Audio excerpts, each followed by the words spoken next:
Hello students, how are you? Today I am going to teach you symmetric and skew symmetric matrix. The both topics are very simple, very easy.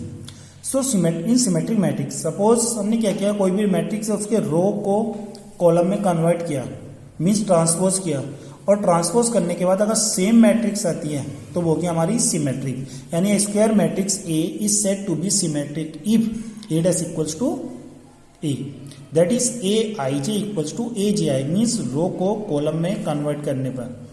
For example A equals to A B C B D E C E F, ये कोई matrix है, हमने इसके रो को column में convert किया है, means transpose किया है. तो ये है कि हमने जो फर्स्ट वाली रो है उसको फर्स्ट कॉलम बना देंगे, सेकेंड रो को सेकेंड कॉलम और थर्ड रो को थर्ड कॉलम. तो हमें वापस क्या मिलेगा, ए. अगर ये हमें ए का ट्रांसपोज करने पर अगर सेम मैट्रिक्स ऑब्टेन्ड होती है तो वो होती है हमारी सिमेट्रिक मैट्रिक्स. इसके बाद है स्क्यू सिमेट्रिक. स्क्यू सिमेट्रिक में क्या होगा कि मैट्रिक्स तो सेम होगी बट विद निगेटिव साइन. इसके लिए क्या है, square matrix A is said to be skew symmetric if A dash equals to minus A, that is A I J equals to minus A J I. अब हम यहाँ आई और जे अगर दोनों की वैल्यू सेम रखते हैं, मीन्स आई की जगह जे या जे की जगह आई पुट करते हैं, तो ए आई आई इक्वल्स टू हो जाएगा ए जे आई. ये इस माइनस के साथ जो ए आई आई इसको इधर ले आएंगे तो 2 टाइम्स हो जाएगा. अब ये 2 अपॉन में आ जाएगा तो ए आई आई इक्वल्स टू 0. मीन जो इसके डायगोनल एलिमेंट्स होंगे, ए आई आई की वैल्यू अगर 1 1 पुट करते हैं, 2 2 3 3 4 4, तो ये होगा हमारा डायगोनल, और डायगोनल एलिमेंट्स इसके अकॉर्डिंग क्या हो जाएंगे, सब 0. फॉर एग्जाम्पल है हमारे पास कोई मैट्रिक्स है, इसका हमने क्या किया, डायगोनल को 0 किया है. ये पहचान है इसकी कि डायगोनल एलिमेंट 0 होगा. अब इसका हमने ट्रांसपोज किया, ट्रांसपोज में जो रो है उसको कॉलम बना दिया, सेकंड रो को सेकंड कॉलम, थर्ड रो को थर्ड कॉलम. अब इन सब में से निगेटिव साइन को कॉमन लिया. निगेटिव साइन कॉमन लेने के बाद जो मैट्रिक्स ऑब्टेन्ड हुई है ये हमारी वही वाली है जो हमने कंसीडर की थी, यानी ए dash equals to minus A. तो ये हो गया हमारी स्क्यू सिमेट्रिक मैट्रिक्स. अब पिछली वीडियो में हमने क्या किया था, जो एक्सरसाइज 3.3 है, 3.3, हाँ, उसके बारे में जो टॉपिक था हमारा यानी ट्रांसपोज ऑफ मैट्रिक्स, और साथ में था कल हमने इस टॉपिक के बारे में पढ़ा था कि ट्रांसपोज ऑफ ए मैट्रिक्स, यानी ट्रांसपोज जो रो है, ट्रांसपोज के लिए क्या करते हैं, रो को कॉलम में कन्वर्ट कर देते हैं. उसके बाद थी properties of transpose of a matrix. इनकी हेल्प से हम क्वेश्चन नंबर 1 से लेकर 5 तक इजिली सॉल्व कर सकते हैं, इजिली. और उसके जस्ट बाद हम सॉल्व करेंगे एक्सरसाइज 3.3 का क्वेश्चन नंबर 6 से स्टार्ट करते हैं. क्वेश्चन नंबर 6 में है कि if a equals to this matrix then prove that a dash equals to i. ये हमें प्रूव करना है कि a dash a equals to i. तो सिंपल है, पहले a हमें गिवन है, उसके जस्ट बाद हम ट्रांसपोज फाइंड करेंगे, यानी रो को कॉलम में कन्वर्ट करना है, सेकेंड रो को सेकेंड कॉलम. अब हम LHS लेंगे. LHS क्या है, a डैश a, तो ये a डैश की वैल्यू है इंटू ये a की वैल्यू है.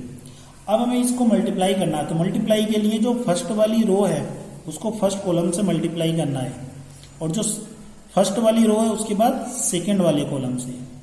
फिर नेक्स्ट लाइन पे आएंगे तो हमने सेकेंड वाली रो को फर्स्ट कॉलम से भी कर दिया और सेकेंड कॉलम से भी कर दिया है. जो हमारे कैंसिल हो सकती है तो कैंसिल हो गई, बाकी cos square alpha equals to sine square alpha की वैल्यू 1, ये 0 0 और इसकी वैल्यू भी 1. और ये वैल्यू किसकी होती है, हमारी आइडेंटिटी मैट्रिक्स यानी आई, तो ये हुई RHS. अब क्वेश्चन नंबर 7 ये है हमारा कि हमें क्वेश्चन नंबर 7 में हमें प्रूव करना है कि जो मैट्रिक्स है उसको सिमेट्रिक प्रूव करना है कि वो सिमेट्रिक है या नहीं. तो हम क्या करेंगे, जनरली उसका ट्रांसपोज निकाल लेंगे. ट्रांसपोज क्या होता है, जो रो है उसको कॉलम में कन्वर्ट कर देंगे, सेकेंड रो को सेकेंड कॉलम और थर्ड रो को थर्ड कॉलम. तो ये वापस हमारा क्या मिल गया, ये हमें वापस किसकी वैल्यू मिली, ए की, यानी ए का ट्रांसपोज करने पर सेम मैट्रिक्स होती है तो वो होती है सिमेट्रिक. इसका जो सेकेंड पार्ट है, ये फर्स्ट पार्ट था, सेकेंड पार्ट में प्रूव करना है कि स्क्यू सिमेट्रिक है. तो स्क्यू सिमेट्रिक के लिए क्या करेंगे, यही जो हमने किया है यहाँ पर, इसका ट्रांसपोज करेंगे.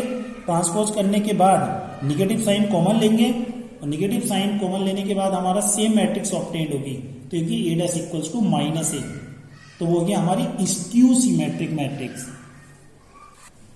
अब यहाँ हमारे पास 2 क्वेश्चन है, क्वेश्चन नंबर 8 और 9. 8 में क्या करना है, हमें प्रूव करना है कि a plus A dash symmetric है। तो हमने a है उसके जस्ट बाद a डैश फाइंड करेंगे, मीन्स ट्रांसपोज। और ट्रांसपोज के बाद हमने क्या करना है, इन दोनों का सम कर देना है। सम करने के बाद जो वैल्यू मिलेगी हमें उसको प्रूव करना है कि a plus A dash symmetric है। और जब हमें सिमेट्रिक या इसकी सिमेट्रिक प्रूव करना हो तो उसके लिए हम सीधा सीधा पूरे का ट्रांसपोज कर देंगे। यही कंडीशन हमें सेकेंड पार्ट में करनी है। 9 में a है, a की वैल्यू है, a के बाद बोला है half a plus A dash की वैल्यू फाइंड करो। तो हम क्या करेंगे, पहले a से a डैश निकाल लेंगे, दोनों का सम कर देंगे, उसके बाद उसका हाफ कर देंगे, वो हमारी फाइनल वैल्यू होगी। सेकेंड पार्ट में भी हमें यही करना है कि half a minus A dash, पहले a डैश निकाल लेंगे, a में से a डैश को माइनस करना है, उसका पूरे का हाफ कर देंगे, तो उसकी वैल्यू आ जाएगी सेकेंड पार्ट की। अब क्वेश्चन नंबर 10 से पहले हमें एक थ्योरम प्रूव देखनी। ये थ्योरम नंबर 2 है। 2 है कि any square matrix can be express as the sum of a symmetric and skew symmetric matrix. यानी किसी भी मैट्रिक्स को सिमेट्रिक और स्क्यू सिमेट्रिक मैट्रिक्स के सम की फॉर्म में रिप्रेजेंट करना है, सम की फॉर्म में। तो हमारा ये है कि half A plus A dash, जैसे अभी हमने क्वेश्चन नंबर 9 में देखा, और half A minus A dash, ये भी हमने क्वेश्चन नंबर 9 में देखा था। तो इसमें क्या करेंगे, half A plus A dash की वैल्यू निकाल दो और half A minus A dash की वैल्यू निकाल दो, और उसके बाद उन दोनों को चेक करके देखते हैं कि सिमेट्रिक है या नहीं है। उसके जस्ट बाद दोनों का सम कर देना है, यानी A equals to half A plus A dash plus half A minus A dash.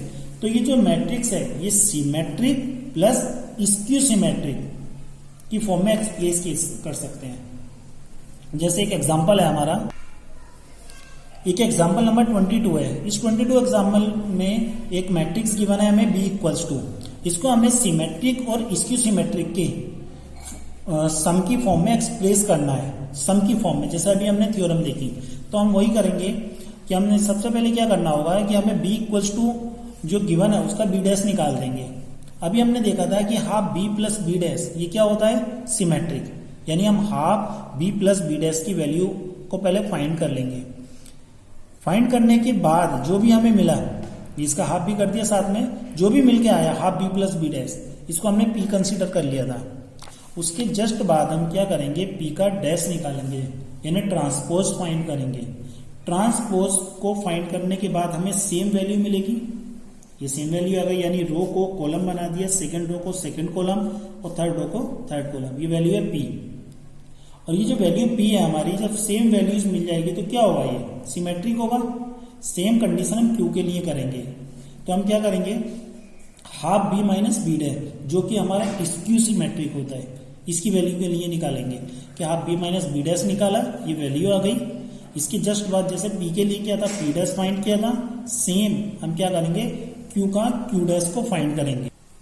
ये आया q dash, q dash equals to ये आया, यानी रो को हमने कॉलम में कन्वर्ट किया, निगेटिव साइन कॉमन लिया, वापस हमारा आया माइनस q। इसका मतलब q क्या था, हमने माना था b half b minus b dash, और ये हमें मिला स्क्यू सिमेट्रिक। अब हमें क्या करना है, एक रिश्ते को और दोनों को सम की रिप्रेजेंट, सम की फॉर्म में रिप्रेजेंट करना है, यानी p प्लस q की फॉर्म में। तो p हमारा सिमेट्रिक और q आया स्क्यू सिमेट्रिक, तो हमने p की वैल्यू लिखी प्लस q की वैल्यू। अगर हम दोनों को ऐड करते हैं तो हमें वापस ये वैल्यू किसकी मिलेगी, b की। तो इसका मतलब ये हुआ कि हमने ये सिमेट्रिक और स्क्यू सिमेट्रिक की सम की फॉर्म में लिख दिया है। तो हमारा जो क्वेश्चन नंबर 10 है, 10 के 3 और 4 पार्ट्स हैं, नहीं 4 पार्ट्स हैं, इन तीनों चारों पार्ट्स को हम इसी मेथड से सोल्व कर सकते हैं। अब देखते हैं क्वेश्चन नंबर 11। क्वेश्चन नंबर 11 है हमारा कि a and b are the symmetric matrices of same order, then ab minus ba equals to question mark. ये हमारा एक ऑब्जेक्टिव टाइप क्वेश्चन है। तो हमें पहले दिया है कि a और b ये दोनों सिमेट्रिक मैट्रिसेस हैं सेम ऑर्डर की। तो अब सेम ऑर्डर की सिमेट्रिक है, तो सिमेट्रिक का मतलब ये होता है कि a dash equals to a and b dash equals to b, क्योंकि सिमेट्रिक की कंडीशन है। हमें फाइंड क्या करना है कि ab माइनस ba क्या होगा। तो हम क्या करेंगे, ab माइनस ba, इसका हमने होल डैश पहले फाइंड करेंगे। इसको चेक करना है कि किस टाइप की मैट्रिक्स होगी। तो चेक करने के लिए हमें क्या करना है, ट्रांसपोज ही करना है। तो ये हमारा ab माइनस ba, यानी फर्स्ट का ट्रांसपोज माइनस सेकेंड का ट्रांसपोज, ये आया। अब हमने एक जो प्रॉपर्टी थी, प्रॉपर्टी नंबर 4 के अकॉर्डिंग है कि ab का होल डैश क्या होता है। हमने प्रॉपर्टी नंबर 4 पढ़ी है कि ab का होल डैश क्या होता है, b डैश a डैश। तो हमने ये लिख दिया बी डैश ए डैश। तो बी ए का होल डैश क्या होगा, ये होगा ए डैश बी डैश। अब बी डैश की वैल्यू और ए डैश की वैल्यू यहां से लिखेंगे, बी डैश की वैल्यू बी और ए डैश की वैल्यू ए। तो हमने वैल्यू पुट करी, बी डैश की जगह बी और ए डैश की जगह ए, माइनस अब ए डैश की वैल्यू ए है और बी डैश की वैल्यू बी है। इसके बाद क्या करना है, दोनों का निगेटिव साइन कॉमन ले लिया, निगेटिव। तो जो निगेटिव वैल्यू होती है वो प्लस हो जाती है और जो प्लस होती है वो निगेटिव हो जाती है। तो इस पॉजिटिव वैल्यू को जब ये कॉमन लेने के बाद ये जब पॉजिटिव हो जाएगा तो पॉजिटिव को पहले लिखेंगे और ये निगेटिव बन जाएगी तो इस निगेटिव को फिर बाद में लिखेंगे। और ये हमारा मिला कि A B minus B A का जब ट्रांसपोज किया तो हमें सेम मिला, A B minus B A with negative sign. तो निगेटिव साइन का मतलब ये होता है कि हमारा A B minus B A क्या होगा, स्क्यू सिमेट्रिक मैट्रिक्स होगा। इसके बाद जो लास्ट क्वेश्चन है, क्वेश्चन नंबर 12 है कि इक्वल्स टू हमें एक मैट्रिक्स गिवन है। क्वेश्चन नंबर 12 में है कि ए equals to cos alpha minus sine alpha cos alpha and A plus A dash equals to I, तो find the value of alpha. बहुत सिंपल क्वेश्चन है। इसके लिए हम क्या करेंगे, सबसे पहले हमारे जो ए गिवन है उसके जस्ट बाद हम इसका ट्रांसपोज फाइंड कर लेंगे। ट्रांसपोज फाइंड करने के बाद दोनों का सम कर देंगे और क्योंकि ये कंडीशन हमें ऑलरेडी गिवन है तो हम क्या करेंगे, इस कंडीशन के अकॉर्डिंग इसमें वैल्यूज पुट करेंगे। ए की वैल्यू पुट करेंगे, फिर ए डैश की वैल्यू पुट कर देंगे इक्वल्स टू आई। आई की वैल्यू क्या होती है 1 0 0 1। ए और ए डैश दोनों वैल्यू को ऐड करके जो भी आएगा उसको हम आई के साथ कंपेयर कर देंगे। कंपेयर करने के बाद हमारी अल्फा की वैल्यू को फाइंड कर सकते हैं।